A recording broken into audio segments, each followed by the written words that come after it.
नमस्कार। हमने कल ही बता दिया था कि हम जो आज पढ़ेंगे 15 दिन या 20 दिन की जितनी छुट्टियां हैं उसमें हम बेसिक गणित पढ़ेंगे। तो गणित का जब हम बेसिक पढ़ रहे हैं तो आप लोग एक छोटा सा बढ़िया नोट बना लो और ये आपको भविष्य तक काम आएगा। तो गणित को बिल्कुल उसको नीचे से लेते हैं, बिल्कुल बारीकी से उठाएंगे। तो सबसे पहले देखते हैं गणित आखिरकार है क्या, क्या है ये गणित। जैसे गणित का जैसे अर्थ लगा है ना, गिनना आता ना भाई। गणित की यदि परिभाषा कोई पूछता है कि गणित कहते किसे हैं तो आप क्या बताओगे? जिसमें हम विशेषकर गिनना या इंजीनियरिंग और भौतिकी के क्षेत्र में अनेक समस्याएं आती हैं, उनका समाधान करते हैं, वो सब गणित से होता है। ये गणित की आपकी परिभाषा हो जाती है। अब दूसरी चीज आती है कि आखिरकार गणित के जनक कौन है। यदि गणित के जनक की बात करें तो वो आर्किमिडीज को बोला जाता है, जो कि हमने पहले लिख दिया है। और जैसा हमने लिखा है आपको अपने नोट में वैसा ही लिखना है। गणित की डेफिनेशन हमने नहीं लिखी है, वो आपको लिखना है। जिसमें हम गिनना या जिसमें हम विशेषकर गिनना और इंजीनियरिंग या भौतिकी के क्षेत्र में अनेक समस्याओं का समाधान करते हैं, वहां गणित होती है। भाई गणित का ही प्रयोग करते हैं या आपकी भौतिकी फिजिक्स लगती है वहां पर, तो फिजिक्स में ही गणित का मेथड चलता है। ठीक है, तो वो क्या है आपकी गणित हो गई। अब गणित के यदि जनक को कोई पूछता है तो वो क्या है, वो आर्किमिडीज है। अब सबके जनक अलग अलग है। रेखा गणित के अलग हैं, बीज गणित के अलग हैं, ज्यामिति के अलग हैं, हर चीज के गणित। क्योंकि गणित को कितने प्रकार में बांटा वो भी हम बताएंगे कि भाई कैसे मुख्य रूप से कितने प्रकार हो, कितने प्रकार इसके होते हैं, तो वो भी आपको पढ़ना है। तो सबसे पहले हम गणित है तो गणित के जनक बोला जाता है आर्किमिडीज को। यदि प्लस माइनस गुणा और भाग की बात करें तो इसको बताया था सबसे पहले ब्रह्मगुप्त ने। किसने बताया? ब्रह्मगुप्त ने बताया था। और भारत का जो पहला गणितज्ञ बोला जाता है वो आर्यभट्ट को बोला जाता है। वैसे तो हम ये जानते भी हैं, हम सब कुछ कहते रहते हैं कि भाई गणित के जनक को बोले आर्यभट्ट। तो भारत का जो पहला गणितज्ञ है वो आर्यभट्ट है, लेकिन ओवरऑल यदि हम बात करें तो वो आर्किमिडीज को बोला जाता है। आर्किमिडीज ने ही फिजिक्स वैज्ञानिक रहे हैं आर्किमिडीज। ठीक है, आर्यभट्ट ने जीरो का आविष्कार भी किया है, इसके ऊपर गाना भी बना। जब जीरो दिया मेरे भारत ने दुनिया को तब गिनती आई, और देता ना दशमलव भारत तो यूं चांद पे जाना मुश्किल था। लोग कहते हैं भैया चांद तारों में नजर आया चेहरा तेरा। अरे आविष्कार किसने किया? आर्यभट्ट ने। तो जीरो देखना, संख्याओं के बारे में बताएंगे तो जीरो एक कृत्रिम संख्या है, ना कि आपकी क्या है प्राकृतिक। प्राकृतिक नहीं है, कृत्रिम है। आर्यभट्ट ने दिया। जब जीरो दिया मेरे भारत ने, गाना से याद रखना इसको, दुनिया को तब गिनती आई, और देता ना दशमलव भारत तो यूं चांद पे जाना मुश्किल था। धरती और चांद की दूरी का अंदाजा लगाना मुश्किल था। ठीक है, अब इसके बाद यदि ज्यामिति की बात करें तो यूक्लिड है। यूक्लिड ने 5 अवधारणाएं भी दी हैं ज्यामिति में। तो जब हम रेखा गणित का टॉपिक पढ़ाएंगे तो वहां पे उसकी बात करेंगे। यहाँ पे ज्यादा गहराई नहीं। ज्यामिति के जनक कौन है? यूक्लिड है। यदि हम बीज गणित की बात करें तो आते हैं मोहम्मद इब्न मूसा अल ख्वारिजमी। बीज गणित के जनक कौन है? मोहम्मद इब्न मूसा अल ख्वारिजमी है। अब हम बात करते हैं कि गणित के प्रकार कितने हैं। ठीक है, बात किसकी करेंगे?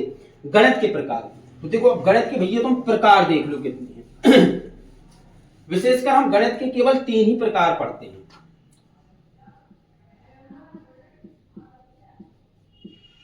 गणित के प्रकार यहां कह सकते हैं टाइप ऑफ मैथ। नंबर 1 में आपका आता है अंकगणित। नंबर, इसको इंग्लिश में कहते हैं अर्थमेटिक। यदि नंबर 2 आपका आता है बीजगणित। इसको बोला जाता है अलजेब्रा। तो तीसरे नंबर पे आपकी आ जाती है रेखा गणित। ठीक, इसको बोलते हैं लाइन मैथमेटिक्स। रेखा गणित को इंग्लिश में क्या कहा जाता है? लाइन मैथमेटिक्स बोला जाता है। ठीक है, अब हमें यदि अंक गणित और बीज गणित और रेखा गणित को हमें क्या करना समझना है, तो सबसे पहले हमें जाना पड़ेगा संख्याओं में। तो हम देखते हैं चर संख्या और एक साइड लिखते हैं अचर संख्या। इससे आप समझ जाओगे भाई बीज गणित और अंक गणित होती क्या है। यदि हमने इसको उल्टा लिख दिया है, ठीक है, नहीं तो कहोगे नंबर 1 में तुमने लिखा है सर जी अंक गणित और नंबर 2 पे लिख दिया है बीज गणित, तो इससे भी तुम उल्टा समझ जाओगे। यहां लिखते हैं चर संख्या। यहां पे हमने कह दिया कि 5 + 7 बराबर कितना होता है? 12 होता है। यदि हमने इसमें लिख दिया x + y बराबर कितना होता है? 12 होता है। अब चर व अचर तो आपको पहले समझना है, तब ये गणित समझ पाओगे। भाई अचर क्या है? जो कभी बदले ना। भाई एक जानवर होता है, जगह जगह चरता रहता है, जो जगह जगह पे चरे वो क्या है, चर है, जो एक ही जगह पर है वो क्या है, आपका अचर है। तो x प्लस x का मान बदल भी सकता है। देखना अच्छा ये चर कैसे हो जाता है हो सकता है ये 4 प्लस 8 बराबर 12 हो, या ये भी हो सकता है कि ये 10 प्लस 2 बराबर 12 हो, ये भी हो सकता है कि 2 प्लस 10 बराबर 12 हो, या ये भी हो सकता है कि 8 प्लस 4 बराबर 12 हो। हम कह सकते हैं कि 6 प्लस 6 बराबर भी तो 12 हो सकता है। मतलब x का मान और y का मान कुछ भी हो सकता है। तो ये क्या है, आपका बदल रहा है। क्या हो रहा है, बदल रहा है। तो ये कौन सी संख्या होगी, आपकी चर संख्या। ये 5 प्लस 7 बराबर ही 12 है। देखो इसको ऐसा नहीं कर सकते कि 5 प्लस 8 बराबर 12 हो। ठीक, ये बिल्कुल क्लियर है कि 5 प्लस 7 बराबर आपका कितना होता है, 12 होता है। तो ये हो जाती है आपकी अचर संख्या। जो अचर संख्याओं को जिसमें हम पढ़ते हैं वहां की आपकी आ जाती है अंकगणित। क्या आती है, अंकगणित। तो जहां पे हम अलजब्रा के जितने भी क्वेश्चन होते हैं एक्स वाई मतलब ए से जेड तक, क्या है, ए से जेड तक जितने भी इससे संबंधित क्वेश्चन आते हैं वहां पे आपकी क्या हो जाती है, बीजगणित। ठीक, अब रेखा गणित की यदि हम बात करें तो रेखा गणित में आप क्या पढ़ते हैं, लाइन पढ़ते हैं, एंगल पढ़ते हैं, ट्रायंगल पढ़ते हैं। ठीक, देखो इसमें आप वृत्त भी पढ़ते हैं, वर्ग भी पढ़ते हैं, आयत भी पढ़ते हैं। जहां पे हमें पटरियों प्रकार की जरूरत पड़ जाए, एक आपका आता है ना, अपन लोग बोलते, पहले हम लोग बोलते थे कलाबगस, और उसको आप बोलते हो ज्योमेट्री। तो ज्योमेट्री क्या है, जिसमें ज्यामिति की रचनाओं का अध्ययन किया, वही तो आपकी ज्योमेट्री होती है। तो उसको ज्योमेट्री बॉक्स है। ज्योमेट्री बॉक्स में आपकी पटरी, प्रकार, चांदा, 3 खूंट का तमाम होता है। तो वहां जहां पे इन चीजों की आवश्यकता पड़ जाए, तो लाइन है, एंगल है, आपका ट्रायंगल है, वृत्त है, वर्ग है, आयत, इन चीजों को आप जब पढ़ते हैं तो वहां पे आपकी क्या आ जाती है, रेखा गणित। तीनों चीजों को समझे। पहले आपने क्या पढ़ा, गणित को, कि गणित होती क्या, उसके जनक क्या थे, प्लस माइनस और जो गुणा भाग, इनके जनक कौन थे, यानी कि ब्रह्मगुप्त थे। ज्यामिति के यूक्लिड थे। ठीक है, बीजगणित के कौन थे, इब्न मूसा अल ख्वारिज़मी थे। ये आपने पढ़ा था। अब इसके बाद आपने पढ़ा कि अंकगणित क्या है, बीजगणित क्या है और रेखा गणित क्या है। अंकगणित में आपने समझा कि जहां पे अचर संख्याएं आ जाए, उनको जोड़ना, घटाना, गुणा भाग समझते हैं, वहां पे आपकी क्या आ जाती है, अंकगणित आ जाती है। जहां पे अलजेब्रा को पढ़ते हैं हम, यानी कि ABCD एक्स वाई को मान के हमें जब समीकरण है, बहुपद है, ये सब पढ़ना पड़ता है, वहां पे क्या आती है, बीजगणित आती है। जब लाइन, एंगल, ट्रायंगल या वर्ग, आयत, चतुर्भुज ये सब पढ़ते हैं, वहां पे आपकी क्या आ जाती है, रेखा गणित आ जाती है। ठीक है, अब इसके बाद हमने गणित के प्रकार पढ़ लिए, अंकगणित, बीजगणित और रेखा गणित। देखो रेखा गणित में कई प्रकार हो जाते हैं आपके, ध्यान दे देना। वो प्रकार बताने की जरूरत नहीं, वो सभी क्या है, ज्यामिति, त्रिकोणमिति सब पढ़ते हैं, वो आप आपकी काय में, आपकी रेखा गणित में आती है। अब जब नंबर 1 हमारा अंक गणित था, तो सबसे पहले हम किसको पढ़ेंगे, अंक गणित को। नंबर 1 आपको डालना है अंक गणित, यानी कि अर्थमेटिक। अब अंक गणित क्या हमने क्या बताया, जिसमें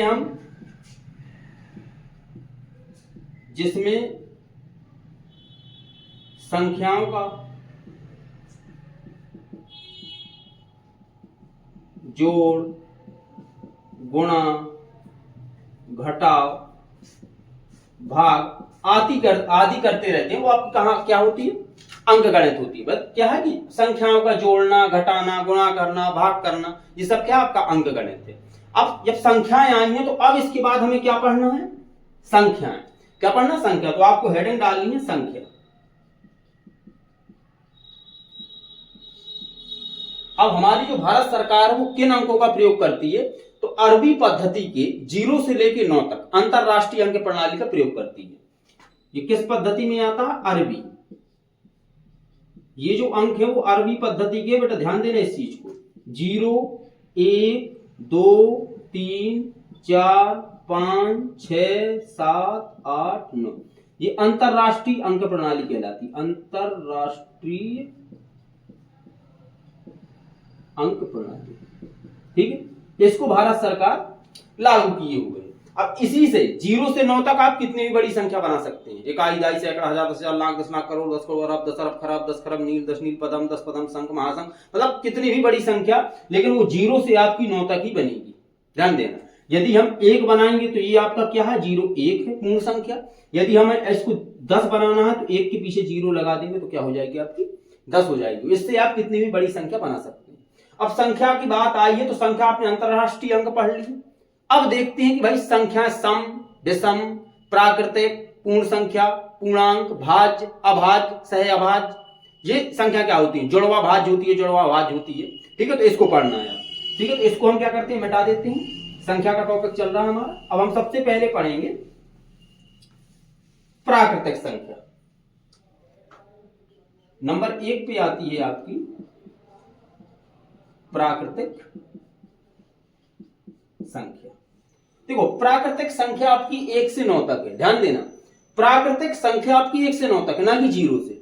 क्योंकि हमने पहले बताया था 0 का आविष्कार किसने किया है, आर्यभट्ट ने। जो भारत का पहला गणितज्ञ है आर्यभट्ट, उन्होंने ही 0 का आविष्कार किया। जब 0 दिया मेरे भारत ने, आपको इससे याद होगा। तो ये केवल 1 से 2, 3, 4 डॉट डॉट डॉट 9 तक चलती है। ये है आपकी प्राकृतिक संख्या। अब यदि हम पूर्ण संख्या की बात करें बेटा, नंबर 2,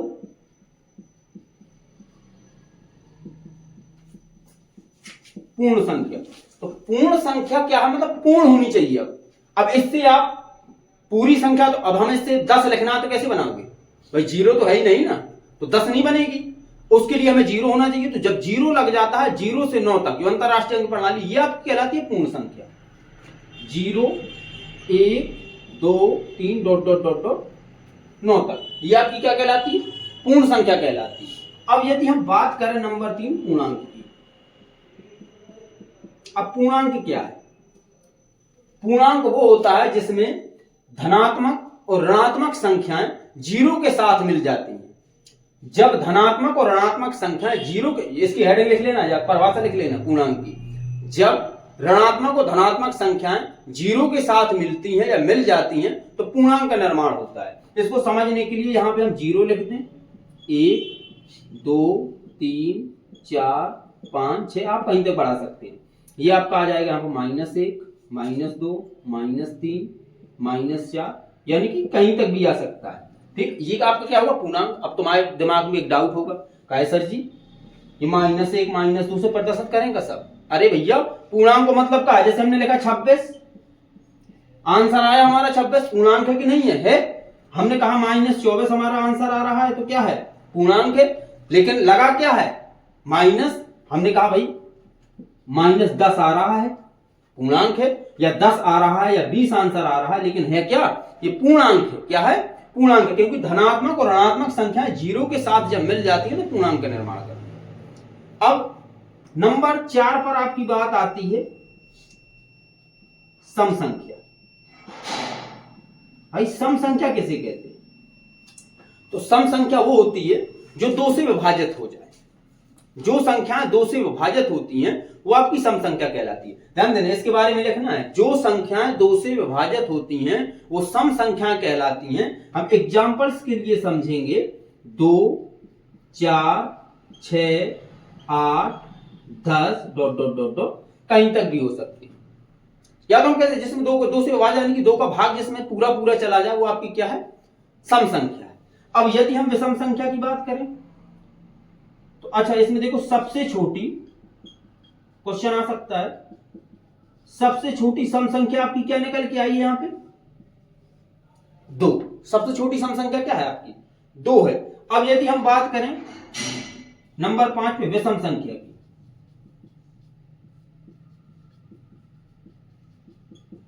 अब विषम संख्या क्या होती है, वे संख्याएं जो 2 से विभाजित ना हो। और ये हमें पता है कि आपको इस चीज की जानकारी पहले से, लेकिन है भी तो ही पढ़ते जाओ। इसमें बोरियत महसूस नहीं करनी, भैया बोर हो रहा है, मैं बनत तो पहले से, अरे बनत तो हमें पता तुम लोगों की कितनों बनत है, कितने तुम लोग होशियार भी हो। लेकिन विषम संख्या है क्या, समझ लो एक बार। जो संख्या 2 से विभाजित ना हो वो आपकी विषम संख्या है। समझने के लिए 1 लिख लेना इसकी परिभाषा। जो संख्या 2 से विभाजित नहीं होती वो विषम संख्या कहलाती है। 1, 3, 5, 7, 9, 11, 13 डॉट डॉट डॉट, मतलब जिसमें 2 का पूरा पूरा भाग ना जाए वो आपकी क्या है, विषम संख्या। तो समझ गए, सम संख्या, विषम संख्या। यानी कि प्राकृतिक संख्या 1 से 9 तक, पूर्ण संख्या 0 से लेकर 9 तक होती है। पूर्णांक आपके धनात्मक और ऋणात्मक या 0 के साथ मिल जाता तो आपके पूर्णांक का निर्माण हो जाता है। सम संख्या वे संख्याएं जो 2 से विभाजित हो जाती है वे सम संख्या होती है। विषम संख्या वे संख्याएं होती है जो 2 से विभाजित नहीं होती। अब इसके बाद हमारा अगला जो टॉपिक आता है वो आता है अभाज्य संख्याओं का। तो इसको हम मिटा देते हैं। अब समझते हैं अभाज्य संख्या। अब देखो भैया अभाज्य संख्याएं क्या है। नंबर 5 तक पढ़ लिया हमने, 4 तक पढ़ा है, ठीक है। अब नंबर 5 आपको डालना है कि हाँ, नंबर 5 आपको डाल लो भाज्य संख्या। भाज्य संख्या, इसके थोड़े से पॉइंट लिखने हैं आपको। भाज्य संख्या का नंबर 1 तो होता है कि वह संख्या 1 से बड़ी हो। भाज्य संख्या जो होगी 1 से बड़ी होगी। दूसरा पॉइंट है स्वयं के अलावा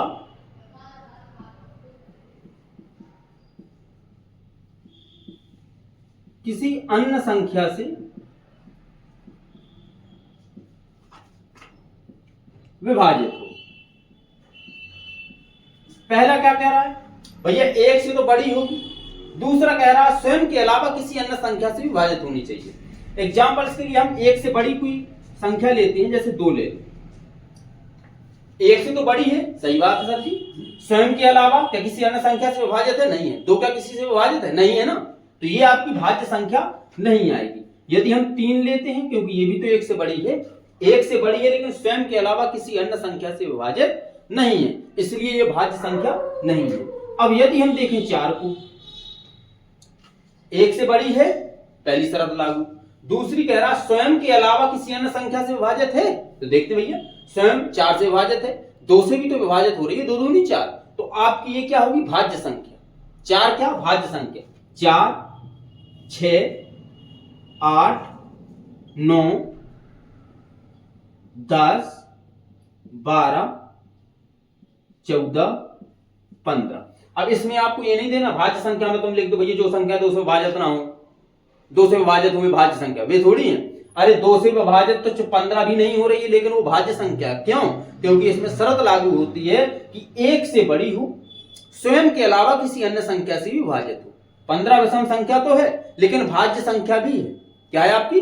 भाज्य संख्या भी है। 15 5 से विभाजित हो रही है, 3 से भी विभाजित हो रही है, 15 स्वयं अपने आप से भी विभाजित हो रही है। अब इसमें एक पॉइंट आता है कि सबसे छोटी भाज्य संख्या क्या है? भाज्य संख्या सबसे छोटी बताओ।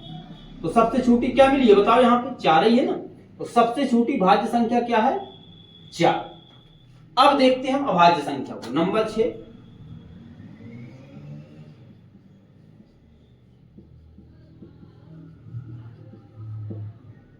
अभाज्य संख्या। अब अभाज्य संख्या क्या होती है? इसमें भी शर्त लगेगी। नंबर 1 से बड़ी हो। नंबर दूसरा कह रहा है स्वयं के अलावा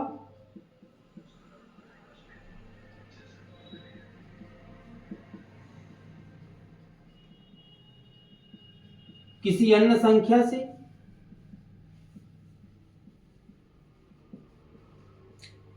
विभाजित ना हो। इसमें क्या था? स्वयं के अलावा किसी अन्य संख्या से विभाजित हो। इसमें क्या कह रहा है? स्वयं के अलावा किसी अन्य संख्या से विभाजित ना हो। एग्जाम्पल्स लेते हैं 2 का। 1 से बड़ी है, शर्त पहली लागू है। स्वयं के अलावा किसी अन्य संख्या से विभाजित ना हो। क्या स्वयं विभाजित है? 2 एकम 2 है, लेकिन क्या 3 से विभाजित है? 4 से नहीं है ना। तो 2 आपकी क्या हो गई? आपकी 2 एक अभाज्य संख्या आ गई। एक 3 ले लो, 1 से बड़ी है लेकिन स्वयं के अलावा किसी अन्य संख्या से विभाजित नहीं है। 5, 7, 9 नहीं ले सकते आप, क्योंकि 9 3 से विभाजित हो रही है। आपकी आएगी 11, 13, 14 विभाजित है, 15 भी विभाजित है, 16 भी है, लेकिन 17 नहीं है। क्या आएगी? 17। ये आपकी क्या है? अभाज्य संख्या है। 1 से बड़ी हो, स्वयं के अलावा किसी अन्य संख्या से विभाजित ना हो, वो आपकी कहलाती है बेटा अभाज्य संख्या।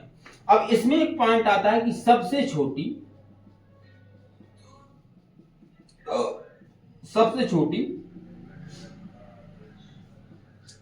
अभाज्य संख्या है क्या? तो सबसे छोटी इसमें आपको क्या दिखाई दे रही है? 2। तो सबसे छोटी जो अभाज्य संख्या वो क्या है आपकी? 2। ध्यान देते जाना। सबसे जो छोटी अभाज्य संख्या 2 है, लेकिन सबसे छोटी भाज्य संख्या आपकी क्या है? 4 है। सबसे छोटी विषम संख्या की बात करें तो आपकी कौन सी थी, 1 थी। और सबसे छोटी सम संख्या की बात करें तो आपकी क्या निकल के आई थी, 2। तो सबसे छोटी विषम संख्या 2, सॉरी सम संख्या क्या है, 2। और 2 एक अभाज्य संख्या भी है। क्या है, अभाज्य संख्या भी है। सबसे छोटी अभाज्य संख्या 2, सबसे छोटी सम संख्या क्या थी आपकी, 2 थी। क्योंकि सम संख्या होती क्या है, जो संख्या 2 से विभाजित हो जाए वो आपकी क्या कहलाती है, सम संख्या कहलाती है। तो ये आपने 6 पॉइंट पढ़े। अब आपका 7वां पॉइंट होगा कि जुड़वां अभाज्य क्या होता है। ठीक है, अच्छा यहां से सम विषम से आपको क्वेश्चन आ रहा होगा कि एक क्वेश्चन आता है कि क्रमागत 3 सम संख्याओं का योग इतना है, क्रमागत 2 सम संख्याओं का या विषम संख्याओं का योग इतना है, तो वो संख्याएं कौन सी होंगी। तो एक अलग टॉपिक है, इसको हमने भी देखा, इसको अलग पढ़ाएंगे। ये क्वेश्चन बाद में, पहले केवल आप संख्या पढ़ लो। ठीक है, तो अब देखते हैं हम जुड़वां अभाज्य संख्या। नंबर 7 जुड़वां, हाँ भाज्य देख लो, भाज्य संख्या। अब ये जुड़वां ट्विंस क्या होती है भाई, जुड़वां तो लड़के भी पैदा हो जाते हैं, बच्चे भी होते हैं जुड़वां। तो जुड़वां भाज्य और अभाज्य भी देखो क्या होती है। देखो जुड़वां भाज्य संख्या मतलब जोड़े से आ जाए। देखना, जैसे सबसे छोटी भाज्य संख्या हमारी क्या थी, 4। अब क्या आ रही है 4 के बाद जुड़वां भाज्य संख्या 6। लेकिन ध्यान दो 4 और 6 के बीच में क्या है, 5 छुपा हुआ है। क्योंकि इसको यदि हम लिखेंगे तो क्या आएगा, 4 5 6। जुड़वां की बात कर रहा है, जुड़वां क्रम से होना चाहिए। तो 4 और 6 जुड़वां भाज्य संख्याएं हैं। क्यों, क्योंकि इसमें केवल एक ही, क्या है बेटा, एक ही अभाज्य संख्या का अंतर, एक ही अभाज्य संख्या का अंतर है।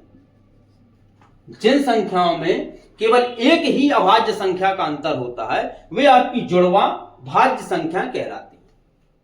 ठीक है, समझे।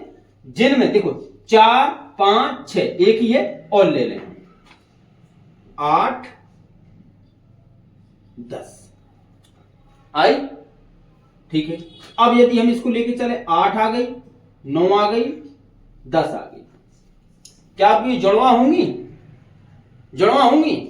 9 क्या है आपकी, 9 है क्या, भाज्य संख्या है ना, 9 क्या है, भाज्य संख्या है। लेकिन ये नहीं होगी, 8 और 10 आपकी नहीं होगी, 8 और 9 भी नहीं होगी। यदि हम बात, हाँ 8 9 की यदि आप बात करोगे तो क्रम से आ गई, या होगी क्या होगी आपकी, क्रमागत होगी, तो ये भी नहीं होंगी। और बात कर लो आप 12 14, ये 2 संख्याएं हैं, ध्यान देना।